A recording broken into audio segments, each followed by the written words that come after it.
好功夫。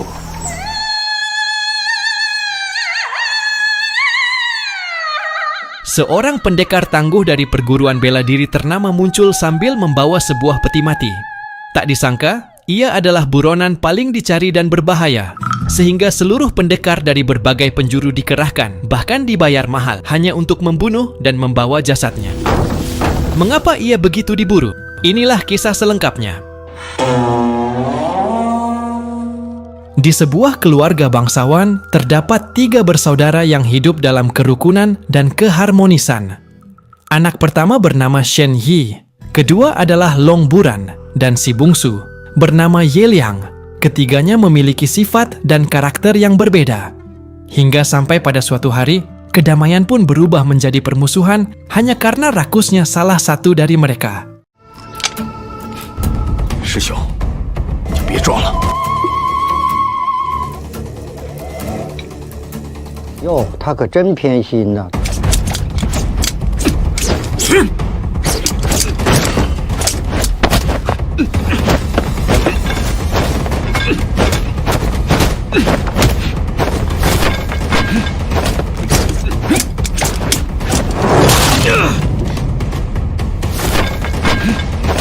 Film dibuka dengan menampilkan ladang yang luas. Di sana, terdapat seorang pria yang sedang membajak sawah bersama putri kecilnya. Profesinya sebagai petani hanyalah formalitas saja. Karena kenyataannya, dia merupakan seorang pembunuh bayaran. Pria ini adalah salah satu di antara pembunuh lainnya yang terlibat dalam pembantaian sebuah keluarga. Dan hal itu akan membuatnya berurusan dengan sang tokoh utama.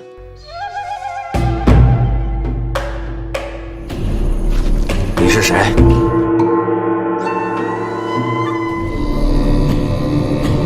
汇通山庄。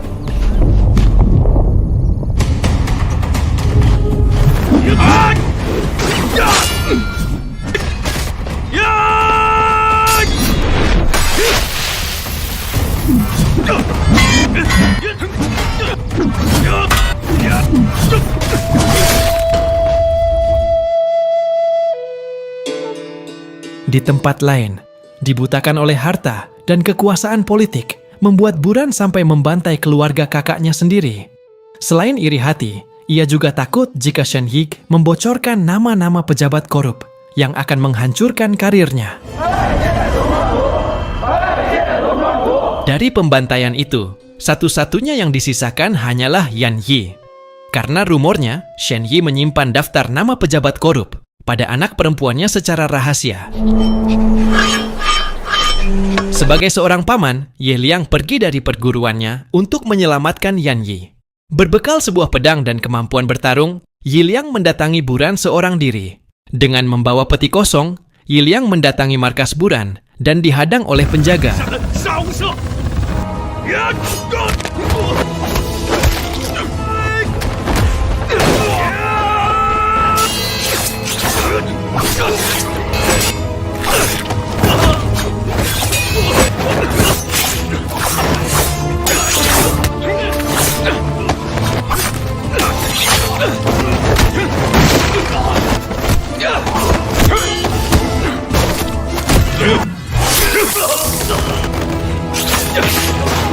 Sehabis melewati sejumlah penjaga, Ye Liang masih harus dihadapkan dengan beberapa petarung lainnya. Kali ini, ia tidak peduli dengan saudara atau siapapun. Perbuatan Buran dianggap telah melewati batas dan tidak berperi kemanusiaan. Dan inilah yang terjadi. 背信弃义者。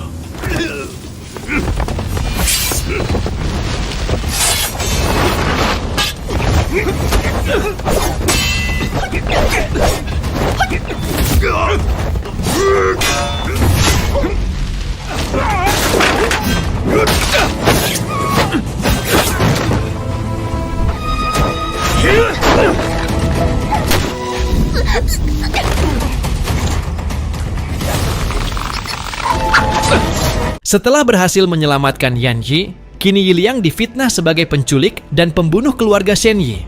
Buran membuat pengumuman di seluruh pelosok dan akan memberikan hadiah besar bagi siapa saja yang berhasil membunuh buronannya. Dari pengumuman yang disebarkan, didapatlah kabar bahwa Yiliang masih berada di sekitaran kota. Menurut Buran sendiri, adiknya pasti akan mengunjungi seorang dokter untuk memulihkan kesehatan Yan Yi. Oleh karena itu, ia mendatangi salah satu pengobatan terpencil dan menanyakan orang yang sedang dicarinya. 不知令弟名讳。城郊东头的就像是一家，定是我那兄弟交代。 Di tempat lain, Yeliang sudah berada di kediaman kekasihnya, yaitu Ling Xiao. Walaupun keadaannya terlihat aman, Yiliang dan Yan Yi tidak bisa berlama-lama di sini, karena mau bagaimanapun, Buran pasti akan menemukannya. Satu-satunya cara adalah keluar dari kota dengan melewati rute yang minim penjagaan. 他眼下可绕出北城门，城北岗坡以武功高，你带他走。慢这门劲儿，我就杀谁！ Sebagai upaya untuk mengulur waktu, Ling Xiao sengaja tetap di rumah ketika mengetahui Buran akan datang. Ia bersikap seperti biasa dan menjamu Buran selayaknya tamu. Namun tanpa disadari oleh Ling Xiao, Buran menaruh racun yang akan membuatnya menjadi lemah. Pencarian masih terus dilakukan. Buran menjadikan Ling Xiao sebagai umpan dan peringatan kepada penduduk setempat.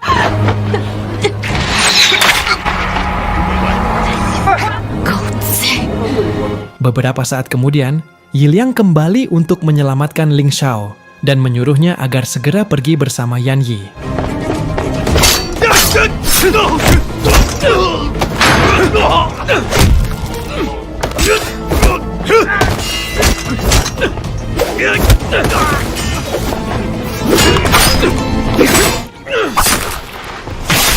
Ketika masih dalam pelarian, seorang wanita mengejarnya dan menemukan mereka. Ling Xiao berusaha untuk tetap melindungi Yan Yi, walaupun nyawa menjadi taruhan.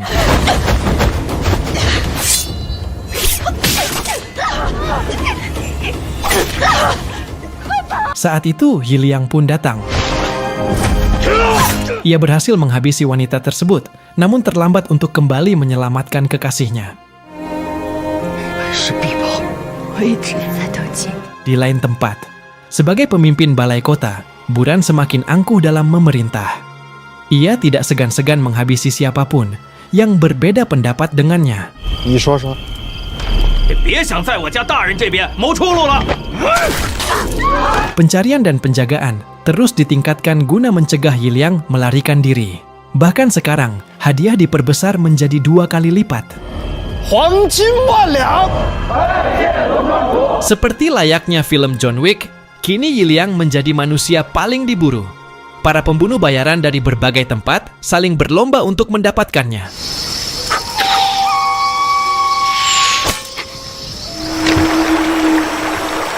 Berada di sebuah kedai teh, Yiliang memutuskan untuk beristirahat sejenak.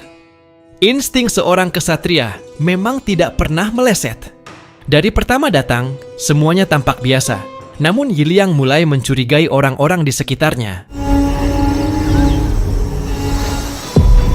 Ternyata, mereka adalah sekelompok pembunuh bayaran yang sedang menyamar. 小孩子喝不了茶。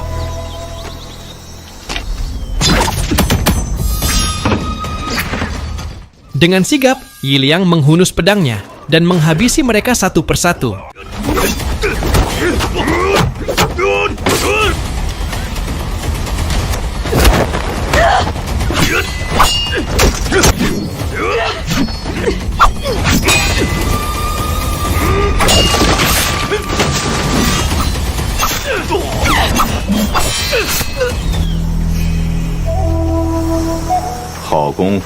Masih di tempat yang sama, seorang pengemis terlihat bangun dari tidurnya, lalu mengajak Yiliang untuk bertarung. Yiliang yang tidak punya banyak waktu, hanya mengabaikannya dan segera pergi. Namun inilah yang terjadi.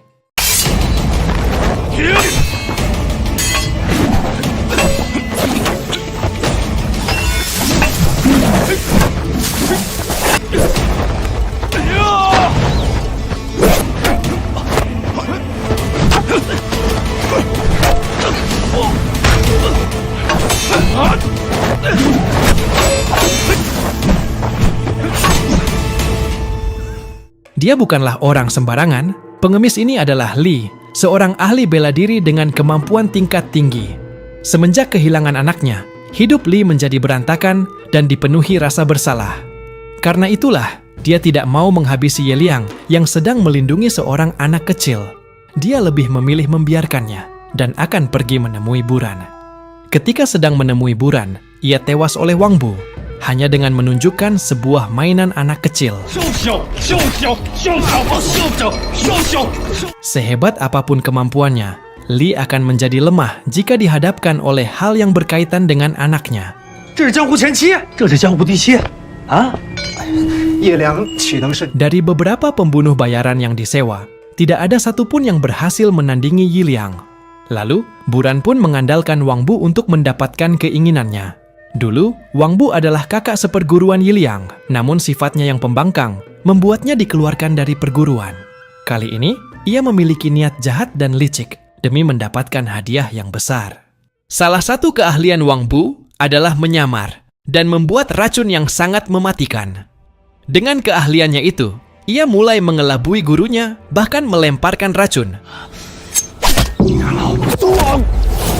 想您了呗？到底想干什么？真当我老眼昏花了。 Racun yang digunakannya kali ini dapat menyebabkan kerusakan pada usus dan akan membunuh korbannya secara perlahan. Wang Bu sudah tahu Yi Lian pasti akan datang ke rumah gurunya, dan itulah waktu yang tepat untuk menghabisinya. Singkat cerita, Yi Liang pun tiba di kediaman gurunya. 这是我儿时隐居的地方。哪家的小丫头？ 师傅， Sebagai murid, tentu sudah biasa baginya untuk menyajikan makanan.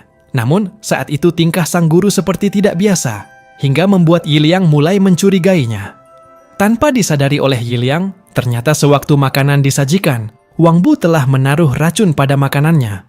Hal itu tentu akan membuat Yi Liang mulai melemah.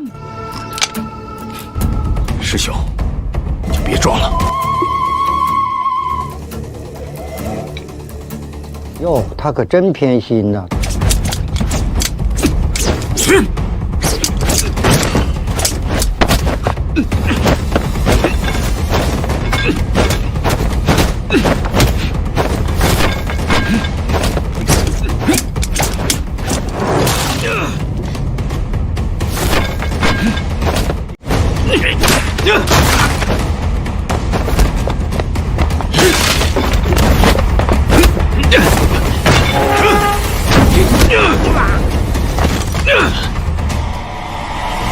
从来都不比你差。师傅才将此道传授给我。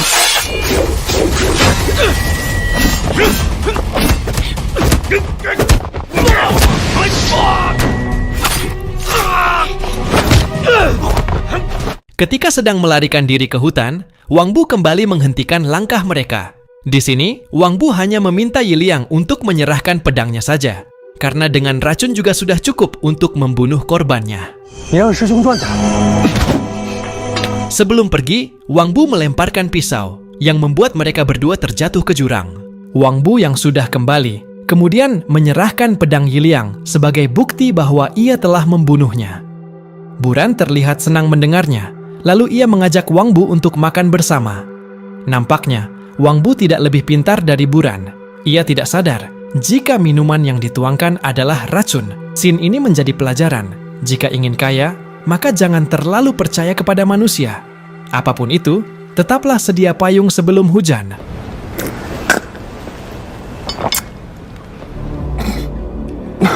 我酒里下毒了。小小，可不喜欢我自己。 Pada suatu tempat, ternyata Yi Liang sudah ditemukan oleh gurunya dan dirawat. Dikatakan bahwa Yi Liang telah pingsan selama 3 hari. Dan selama 3 hari itu juga, sang guru berusaha keras untuk menghilangkan racun dari dalam tubuhnya. Dalam momen ini, akhirnya Yan Yi memberitahu sebuah rahasia yang disimpan oleh ayahnya. Ternyata, ikat rambut yang ia pakai bukanlah sebatas ikat rambut, melainkan di dalamnya berisi nama-nama pejabat korup. Pada hari itu, Yi Liang berencana untuk mengungkap rahasia kepada pemerintah kerajaan.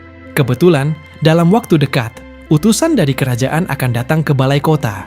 Dan itulah waktu yang tepat untuk menunjukkan kebenaran. 拿刀的手，他是要废的。为师已耗尽毕生功力。 Walaupun kondisinya sudah kembali pulih, tapi racun itu tidak sepenuhnya hilang. Bisa dibilang, rencananya kali ini cukup berbahaya. Yiliang mengalami kelemahan pada otot tangannya, yang membuatnya tidak bisa memegang pedang secara kuat. Dengan hanya bermodalkan pedang kayu, Yiliang memberi penghormatan dan rasa terima kasih kepada gurunya. Di samping itu, ia tidak mengetahui jika hidup gurunya mungkin tidak akan lama lagi. Racun yang terlalu mematikan membuat sang guru lebih memilih mengorbankan hidupnya demi murid tercinta. Hari pertemuan pun tiba. Ketika Buran sedang bersama utusan kerajaan, Yiliang datang sambil menunjukkan sebuah bukti di hadapan balai kota. Saat itu, Buran menjadi cemas akan kelangsungan karirnya. Ia memohon agar diberi kesempatan untuk menyelesaikan masalah ini terlebih dahulu. 大人稍安。 Yang menjadi pertanyaan, mengapa selama ini Buran tidak menghadapi adiknya seorang diri saja? Itu karena dia tidak mau terlihat kotor sebagai pejabat. Tapi kali ini, Buran benar-benar turun tangan. 请大人出来一见，勾结藩邦的名单。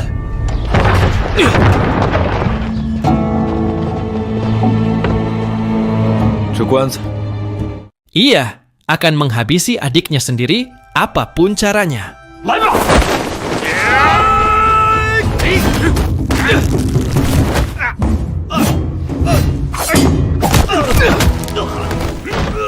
谁挡我？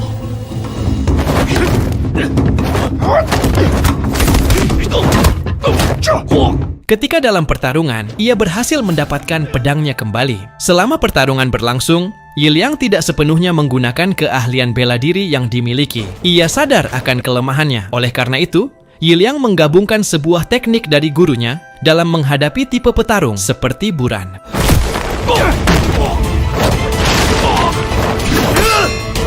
Pakaian Buran dilapisi dengan besi khusus. Yiliang sedikit kewalahan menghadapi kakaknya.